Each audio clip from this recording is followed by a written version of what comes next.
Right, so to begin with, I'm fitting the new needle roller bearings into the high gear. And now to do that, what I've done is I've put the new bearings in the freezer overnight, and then I've just gently warmed the high gear. Not much, but just giving it a warm so I can still hold it. But that's just shrinking the size of the bearing and just slightly expanding the high gear. And then I've rigged up a bolt through, and I found a washer that's just exactly the right size. It just goes over the bearing without being too big. And all I'm doing now is I'm doing that nut up and pulling the bearing in. I'll see if I can do a video of it. Now I'm having to put a pair of moles on the end of the nut, end of the bolt to stop it turning, but hopefully you can see that as I do that nut up, it's slowly drawing the bearing into the sleeve. And so I'll keep doing that until it's fully home. And then I will do the bearing at the other end. And hopefully we'll have two bearings that are nice and free and not damaged. Okay, so that worked pretty well. The main problem I had was because the only bolt I had available was a coach bolt. When the bolt got tight, when I did the nut up, the whole thing started to spin, and of course I couldn't put a spanner on the top because it's a coach bolt, so I had to put some mole grips on the thread at the bottom, but it worked fine. And I've now got both new bearings in place, and they're both turning, they're both undamaged, and I'm very happy. So let me see. Yeah, so the next thing I'm going to do is I'm just going to fit a new oil seal, and then that's the sleeve bearing main gear finished. Just mention, of course, oil seals, you always fit the ring, the open side, the spring side always goes towards the oil. Okay, so the closed side is always out. We want to keep the oil in the gearbox, so the open side goes inwards to keep the oil inside the gearbox. Okay, good news, I've also got my new larger, thicker thrust washer to go in the inner gearbox cover and reduce the end float on the lay shaft. So this is my original thrust washer, which is just on 90,000. Yeah. Okay, and this is my new thrust washer, which is much thicker and should be on 125. Yeah. Okay, so that's great. So that gives me 35 thousandths of an inch thicker shim, and I did have just over a 50,000 gap. So it was 50,000, and it should be down to 15,000, which I think it should be just right. I have also cut a small groove in the top of the inner cover to allow for that cam plate to move. I'll just show you that. Yeah, so you should be able to see just here. I've just ground away a little bit of the gearbox, and there it's just enough to allow that neutral sort of boss to miss, and so at the bottom there I know that I can easily get to 5th gear. So this the cam plate now goes all the way around without fouling or anything. I also just took a very little off there. This boss here was just catching on it, and I was worried that it was just stopping it going into 1st gear. It was like stopping there because it was just rubbing, whereas now it goes all the way. So I just took a little bit off there. Right, a bit of a nightmare with all the filings, of course.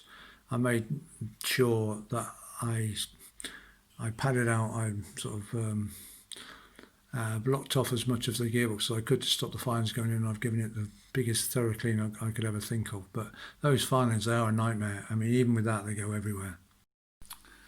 Okay, so I think everything is now ready to start reassembling the gearbox. and so the first thing I'm going to do is refit the oil seal on the outside of the gearbox that goes around the gearbox sprocket, and then I'm going to fit the high gear. So those are the first two jobs to do. I'm going to fit the gearbox sprocket, push the high gear in, and then put the gearbox sprocket on the back. So what I'm going to do now is I'm going to put the gearbox sprocket oil seal back on. And so I've cleaned off all the old gasket from both surfaces. I've got a lovely nice new gasket, and I've got my Weld Seal. People say I should be a salesman for Weld Seal because I'm a bit evangelical about it. I use it all the time. I wouldn't use anything else. People say you don't need Weld Seal, you don't need to put gasket cement on, which is possibly quite true. What I always say is, well, why not? Is it going to do any harm? No. And so, it's belts and braces, so I always use it. If there was a problem with it, it was going to harm something, then I wouldn't do it. Anyway, so what I do is I've got a little craft brush, and I then just attempt to paint it on the right surface and not on the bit I don't want, which I always fail to do. Okay, so I'm going to go around and do that, and then I'll do the same on the other side, on the actual oil seal carrier itself. Leave it for 10 minutes, it just needs to go off a bit, and then we'll put the two together. I'll also probably put a little bit of Loctite on the 3 screws, because obviously I don't really want them coming off and going into the sprocket when I'm going along. And then to clean Weld Seal, the only thing that will clean is solvent cleaner, which you get from double glazing shops. Obviously you can get it on the internet. This is acetone-free solvent cleaner. Okay, you mainly get double glazing because it's for PVC cleaner for windows. Okay, we'll come back a little later on. Okay, the Weld Seal's on. I'll put the gasket on and the oil seal carrier. I've made a particularly, I've really made a particular job of cleaning the oil seal, so there's no little bits trapped in it. I'm reusing the old oil seal because it wasn't leaking before. I know it's fairly new, and so I'm happy with it. And then what I've got is I've got a fairly low strength Loctite, like a lipstick, and I'm just going to daub a little on the threads, so that when I put the 3 screws in, just to stop them coming out. I also use this when on like sump plugs, any screw or bolt that I don't want to leak oil, and it does seem to work. So you've got to make sure the threads are dry, otherwise it won't work. Get rid of any oil. Put a bit of this on, and it's just that extra bit of protection to stop things like sump plugs and so on.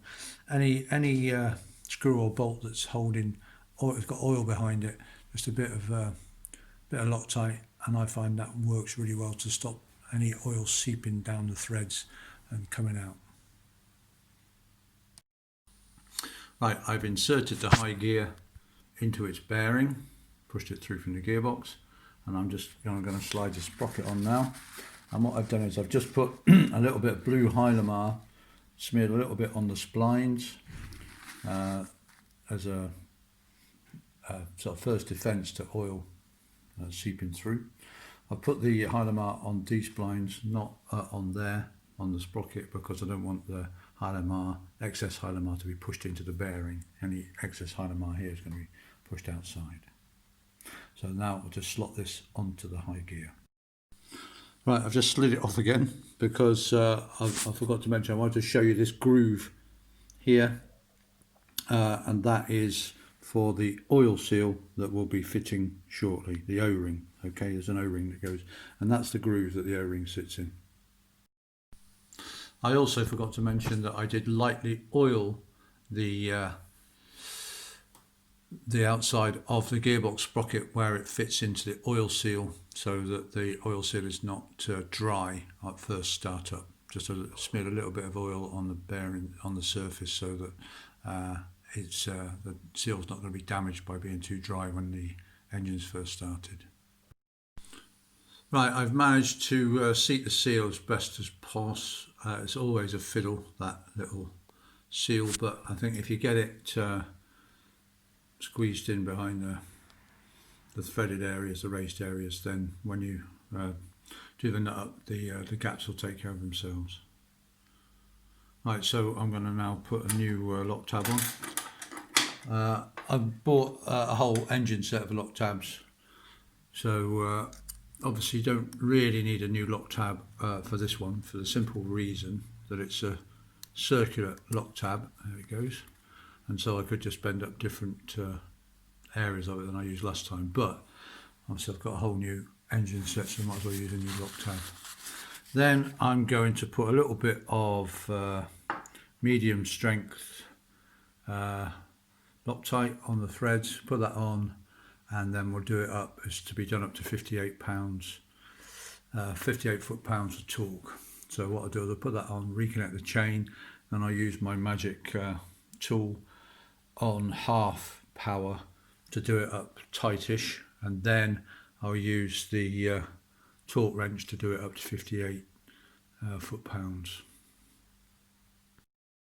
Right, getting ready to tighten the gearbox sprocket. I've put the chain back on, locked the chain, and what I've also done is I've reinserted the gearbox main shaft and just very loosely just put the inner gearbox case on, because that will support the gearbox main shaft, which will in turn therefore support the bearing on the gearbox sprocket, which is a roller bearing, and hold it straight whilst I tighten up. If I didn't have the gearbox main shaft in, then that bearing can move and there's putting loads of strain on it. So that's just to save the bearing whilst I do that nut up. Okay, so I've tightened the nut up, and now I've got my torque wrench set to 58 foot-pounds. This is my dad's old torque wrench. It's the only tool I've got of his. That's, you know, anything I've got of his I've still got, so it's quite nice to use that. To be honest, it's probably out of adjustment by now. They've got springs in that inside them that wear out, but hey. Alright, so this is set to 58 foot-pounds, and hopefully we'll get it tightened up so it clicks.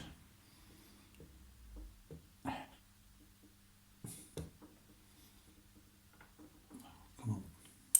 A bit more. There. Gone. So, gearbox, sprocket nut, tightened up 58 foot-pounds, and what I'm going to do now is bend a couple of tabs over, probably one either side, and lock it. Done, and then we're ready to start doing a dry assembly of the gearbox.